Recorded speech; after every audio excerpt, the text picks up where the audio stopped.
Hello everyone, welcome to the CDC-approved Pulitzer Prize-winning Shonen Jump recap. Now, I'm a little bit upset today because I recorded this video already, then the fucking file went and fucking corrupted itself. Jesus Christ! It's okay though, I got a good night's rest, I took a shower, well, let's do it again. Now, I usually wait for a few more series to come out before I make a new one of these, but this time I've actually caught up to quite a few other series, so I have a lot more to talk about today. So quit listening to that new Van Weezer album for just a minute, and let's get into it. My Hero Academia and Jujutsu Kaisen continue to be fucking awesome. Both now having finished the massive arcs that they've been in for a while and starting up brand new ones which look to be just as crazy if not crazier. My Hero in particular has gone in a very, very interesting direction that I was not expecting at all, but I think it works extremely well. And it came with the news that the series has now entered its final act. And we know that could mean there's 10 more chapters, it could mean there's 100. Definitely leaning towards the latter. I think the series is still going to be around for a bit longer. But yeah, this is a series I've been following for a while now, and it's really great to see that it is still super awesome. One Piece is a series I am not caught up to again. I decided what I'm going to do going forward for One Piece is let like 10 or so chapters build up, then binge them all. Because while I don't like being super behind on One Piece, I also really don't like reading week to week. So I think this is a reasonable compromise, and in about a month or so I'll catch back up again. But I still really am enjoying Wano. An editor said recently that there's about 4 to 5 years left, 20 to 30 volumes.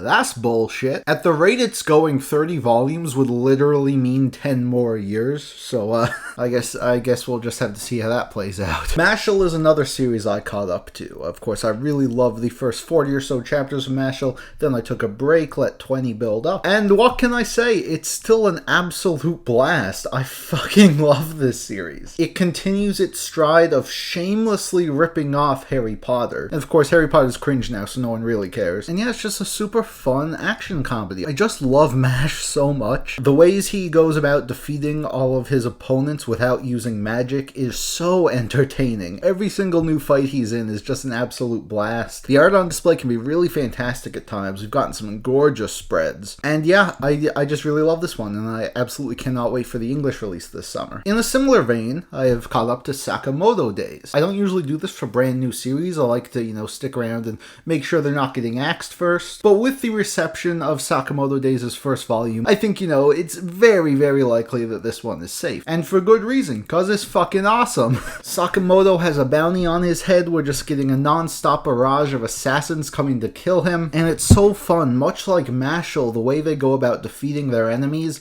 is so fun and creative, because of course they have a no-kill policy. Like, he throws a fucking rock through a guy's sniper rifle. That's incredible, and the whole series is like this. Now, we're still in the early stages where everything's pretty episodic. I assume at some point we'll move into some larger arcs, but so far, man, loved every minute of it. I'm also enjoying Witch Watch quite a bit. This is one we're not sure if it'll stick around or not. I mean, hopefully, it has been getting some color pages, so that's good news. But I'm still reading it because, it's Shinohara, and I think it's great. It's nothing mind-blowingly amazing, but, it's charming, the characters are fun. I'm still interested in finding out more about this world and seeing if any crazy shit happens in the future. And then Dr. Stone. I was about 50 chapters behind on this one. I have not read it in a while. And to refresh your memories, I did really love Dr. Stone, specifically the first 2 parts of the series. Absolutely wonderful. Part 3, while not nearly as good as part 1 and 2, it was also still pretty fun. And when part 3 ended is around where I stopped and decided to let more build up. And now we are quite a ways into part 4. It feels like it might actually end soon. I'm not entirely sure. And, It's not been great. Yes, while this section of the story still retains a lot of the things I like about Dr. Stone. I love the central mystery of, figuring out what the cause of this petrification is. I like how they use science to, get them out of tough situations and to build new machines and shit. And of course, when he's not drawing females, Boichi's art is incredible. But what I have a major problem with here is the conflict of this arc. The villains they introduce suck.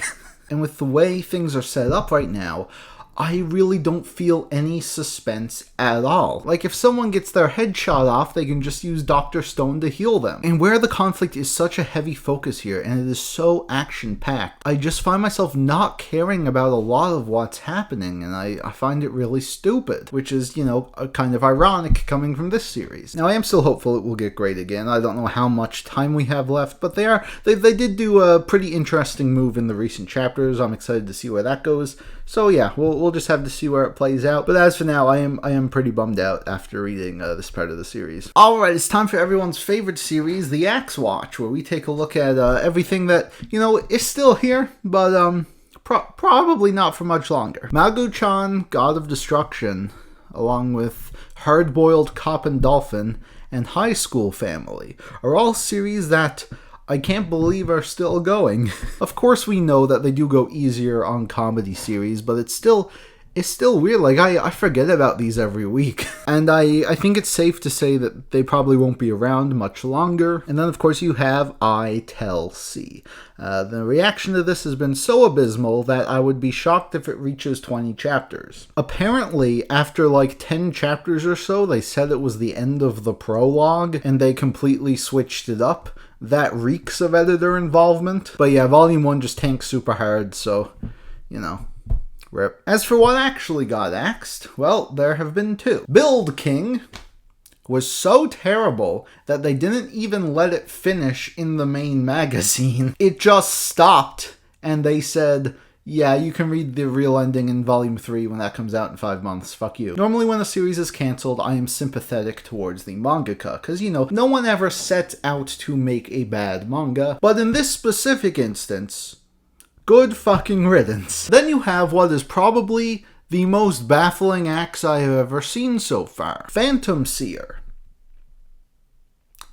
Play the clip. And I do hope this one sticks around and can evolve into something a lot more creative and original. I think it does have a good chance. Yeah, this one defies logic. Now, it's true, Phantom Seer wasn't getting many color pages, and it was ranked pretty low on the table of contents placement, but those things don't usually tend to matter if volume sales are really good. And Phantom Seer was actually having amazing volume sales. Right before it ended, we found out it had 100,000 copies in circulation. And for a series that was brand new and had like no prior hype or advertising, that's pretty commendable. So the fact they ended it after 4 volumes is so confusing to me. I just don't get why they did it. And people were really liking the series too. I mean, I liked the part that I read a lot. So I just don't know what happened here, man. I wish I had answers, but I feel like we're never gonna know. The most logical explanation I've seen so far is the mangaka fucked the editor's wife. And I am a little upset, because, you know, this is like the first series that I really liked that got cancelled. You know, I guess it was bound to happen at some point, so. And now we have 2 new series to talk about, starting with Candy Flurry. This is a world where sweet users exist. People who can conjure and control candy. I know what you're saying, this is the Adventure Time Elements miniseries. And you're right, now 5 years ago, Tokyo was destroyed by lollipops, and because of this, everyone hates lollipops. Our main character is a high school girl who is secretly a lollipop sweet user. And there's a high school boy in her class who is the sweet police, and he finds out. Yeah, then they like team up to figure out who the evil lollipop user who destroyed Tokyo is. This is one of those series where I don't really have much to say, because it was just fine. Like, nothing about this was offensively terrible, but, you know, I didn't feel anything. The premise is very out there for a battle manga, and I almost wonder how much juice it really has in it. Because, I mean, they're fighting with candy. Anyway, yeah, we'll have to check back in on this one to see how it's doing once more chapters have come out, but so far, So let's talk about Haikyuu. Haikyuu was one of the most popular sports manga of all time. The problem, though, is that it was completely asexual. So this led a lot of Haikyuu fans to turn to, smut. And there seems to be an infinite amount of fan content shipping Haikyuu characters, fan fiction, lots of porn. Lots and lots of porn. So Shueisha saw this, and they're like, alright, we want to do this again, but this time we should probably integrate some of, the stuff people really want to see into the sport shit. And they gave us Blue Box. and it's a masterpiece. I'm feeling a strong 9 to a 10 on this thing.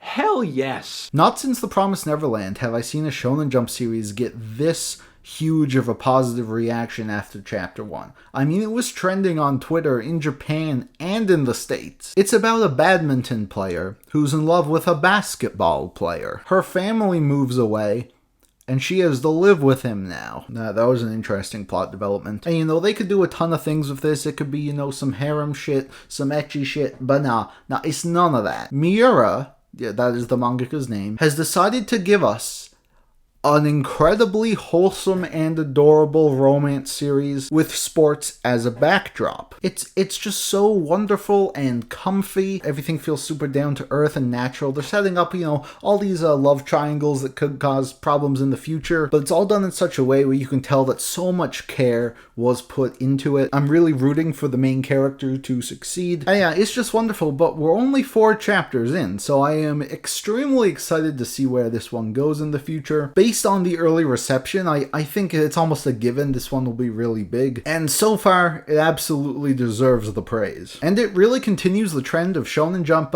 being on kind of a roll this year. Oh, okay, relative to what they're usually like. Now, because I had to redo this video, I decided, hey, let's have some fun. Let's get some of you guys involved. So I got a new segment where I asked what some of you think about these series. I'm enjoying the Candy manga, but the manga with the detective who loves criminals is awful. I can't wait for it to get cancelled. That's a bit harsh, but yeah, I don't see anyone liking I Tell C. I mean, I thought the bits I read were fine, but I could tell that they could easily run out of steam, and apparently it has. Oof. Witch Watch is very hit or miss for me. Yeah, I can see that. I mean, I like the whole manga. I think it's very fun and charming, but there are definitely some chapters that are much funnier than others. The new one from Sui Ishida, Chojin X. I think there's a bit of confusion about the series of videos I do. I do only talk about the weekly magazine in these, so other series that, could run in other magazines, but on the Viz app, they're all under the one Shonen Jump umbrella. Spy Family, Kaiju number 8, and now we have Chojin X. I don't talk about those ones in these videos, but since you brought it up, I thought it was okay. I mean, it's really hard to follow up the masterpiece This Gorilla Will Die in One Day. But yeah, I didn't have any strong opinions on the first chapter. We'll have to see how it goes. Candy Flare is pretty interesting. Blue Box is the best thing in the world right now. Absolutely. You like Nine Dragons, I Tell C is kind of meh. The Elusive Samurai, I've only read 5 chapters. Yeah, Elusive Samurai just got a lead color page, so I have a feeling that one's going to be around for a while. And after a lot of chapters have built up, I might check it out again. Also, you need to read Dawn to Dawn. This is another Shonen Jump Plus series that I wouldn't normally talk about here, but I have heard this one is really interesting. I don't think it has an official English release yet, but yeah, I might want to check that one out soon. And there you have it. Thank you all so much for watching. You can leave your thoughts on any of these series in the comments down below. I'm gonna go listen to more Van Weezer and try to convince myself that it's better than a 6 out of 10. Let me call you sweetheart. I'm in love with you. Let me hear you whisper that you love me too. Keep the love